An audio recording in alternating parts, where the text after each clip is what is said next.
할렐루야! 요즘 때늦은 장마로 비가 계속 내리고 있는데요. 우리가 미연에 대비하셔서 장마로 인한 피해가 없기를 바랍니다. 또한 건강 또한 잘 유의하셔서 행복하게 이 무더운 여름을 잘 이겨내기를 축복합니다. 오늘 우리는 계속 에스겔서를 묵상하고 있습니다. 에스겔서 3장인데요. 에스겔이라는 이름이 하나님이 강하게 하시다라는 뜻을 가지고 있습니다. 요즘같이 힘들고 낭망될 때 하나님의 강하게 하심을 소망하면서 오늘 하루도 감사로 승리할 수 있기를 축복합니다.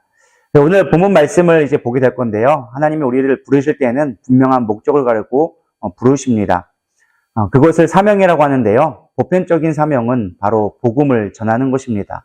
세상이 점점점 복음을 멀리하며 들으려 하지 않고 있습니다. 그럼에도 불구하고 우리는 복음을 전해야 되리라 믿습니다.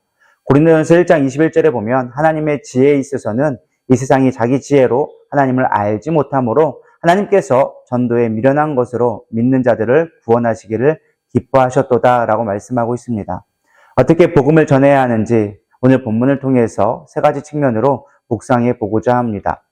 첫 번째는 말씀을 잘 먹어야 한다라고 이야기해주고 있습니다. 에스겔 선지자는 하나님께로부터 두루마리 책을 받아 먹고 이스라엘에게 말하라고 명령하고 계십니다. 두루마기는 말씀을 상징하는 것이죠. 우선 복음을 전하려면 내가 먼저 말씀을 잘 먹어야 합니다.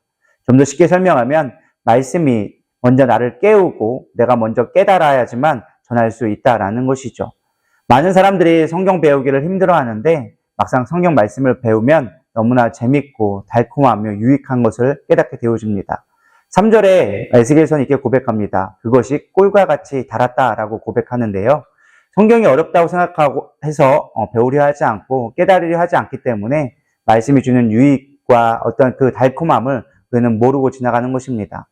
지금 이 유튜브를 보고 계신 모든 분들이 말씀이 주는 은혜로 충만하게 경험되어질 수 있기를 축복합니다.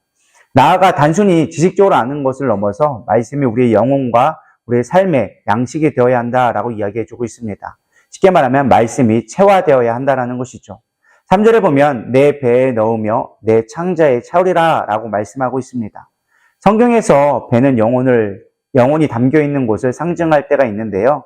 예를 들면 내 배에서 생수의 강이 흘러나오리라 하신 말씀, 요한복음 7장의 말씀처럼 이 배는 사실 우리의 영혼을 의미합니다. 특별히 창자는 우리의 감정을 성경에서는 의미할 때가 많이 있습니다. 예레미야 예가서를 보면 환난을 당할 때 창자가 끓어오른다라는 고백을 하기도 하죠. 적용해 보자면 말씀이 내 영혼과 감정에까지 충만하게 채워질 때 우리는 온전하게 복음을 증거할 수 있다라는 것입니다. 말씀이 완전히 내 혼과 생각과 삶에 충만하게 채워지면 우리의 삶 가운데 자연적으로 그 말씀이 흘러가게 되어지죠. 오늘도 말씀으로 충만해지기를 축복합니다. 두 번째는 하나님이 부어주시는 능력으로 해야 한다라고 이야기해주고 있습니다. 4절부터 13절까지의 말씀의 내용인데요. 에스겔에게 하나님이 말씀하시는 것이 이스라엘은 완고하다, 패역하다라고 얘기합니다. 7절에 이렇게 표현을 합니다. 이마가 굳고 마음이 굳어 내 말을 듣고자 아니하리라 라고 경고하고 계시죠. 굳이 우리나라로 비유해 본다면 이마나 얼굴에 철판을 깔은 것처럼 또 마음이 굳어져서 강팍하고 듣지 아니할 거다라고 미리 예언하고 계신 것이죠. 그럼에도 불구하고 하나님은 에스겔에게 그들을 두려워하지 말라고 하십니다. 강력한 능력을 부어주시겠다라고 말씀하시죠. 8절에 보면 이렇게 나와져 있습니다. 내 얼굴을 굳게 하였고 이마를 마주보도록 내 이마를 굳게 하리라.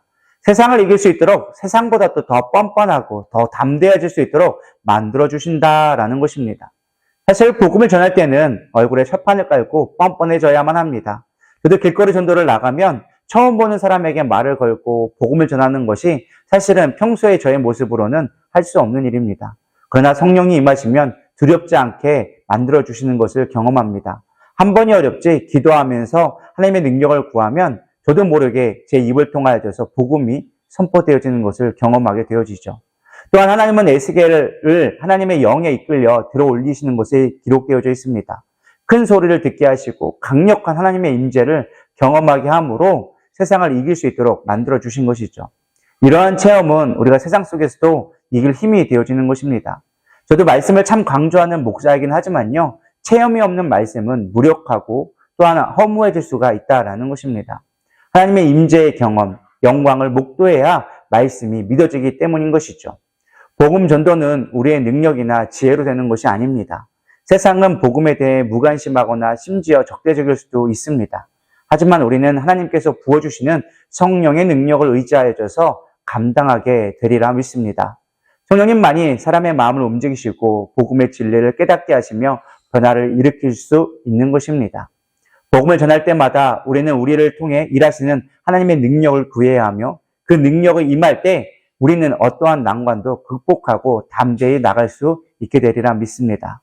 마지막 세 번째는요, 14절에서 15절 말씀인데요. 두려움과 근심이 있음에도 불구하고 인내함으로 해야 한다라는 것입니다. 에스겔은 하나님의 영에 이끌려갈 때 근심하고 분한 마음으로 갔다라고 성경은 기록해 주고 있습니다.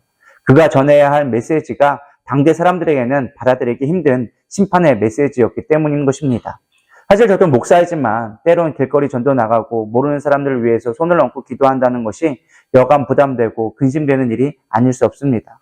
뿐만 아니라 나에게 주신 사명을 감당하기에 나의 그릇과 역량이 너무 작아서 염려되지 않을 수가 없습니다.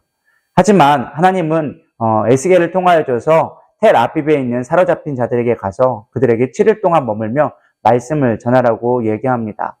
우리도 마찬가지입니다. 인내해야만 합니다. 복음을 전하는 길은 때론 외롭고 힘겨울 수 있습니다. 세상의 조롱과 핍박, 무관심에 부딪힐 때 두려움과 근심이 생길 수 있는 것입니다. 그러나 우리는 에스겔처럼 인내하면서 우리의 사명을 감당해야만 합니다. 비록 당장 눈에 보이는 열매가 없더라도 우리가 하나님께서 심으라 하신 복음의 씨앗을 꾸준히 뿌릴 때 반드시 열매 맺게 하실 하나님을 기대하게 되는 것입니다. 하나님은 결코 우리의 수고를 잊지 않으시며 당신의 때에 풍성히 열매를 맺게 하실 것입니다. 사랑하는 성도 여러분, 세상이 아무리 힘들고 어려워도 우리는 복음을 전해야 합니다. 말씀을 깊이 묵상하여 우리의 양식으로 삼고 성령의 능력을 의지하여 담대히 나아가며 어려움 속에서도 인내하며 복음의 씨앗을 뿌릴 때 하나님이 함께 하시는 것입니다. 우리가 말씀에 순종하며 복음의 씨를 뿌릴 때 하나님은 우리가 능히 세상을 이길 힘과 능력을 부어주시는 것이죠. 오늘도 승리하기를 축복합니다. 기도하시겠습니다. 하나님 감사합니다. 오늘도 우리 가운데 복음의 사명을 일으켜 주시니 감사합니다. 비록 우리가 연약하고 아버지 하나님 정말 능력이 없지만 그러나 하나님의 말씀의 능력을 의지하여져서 하나님의 부어주실 능력을 의지하여져서 우리 담대히 복음을 증거하며 하나님의 백성으로서 감당해야 할 사명들을 잘 이겨낼 수 있도록 인도하여 주시옵소서. 오늘도 함께하기를 소망하며 살아계신 예수님의 이름으로 기도 올려드려 싸움나이다. 아멘.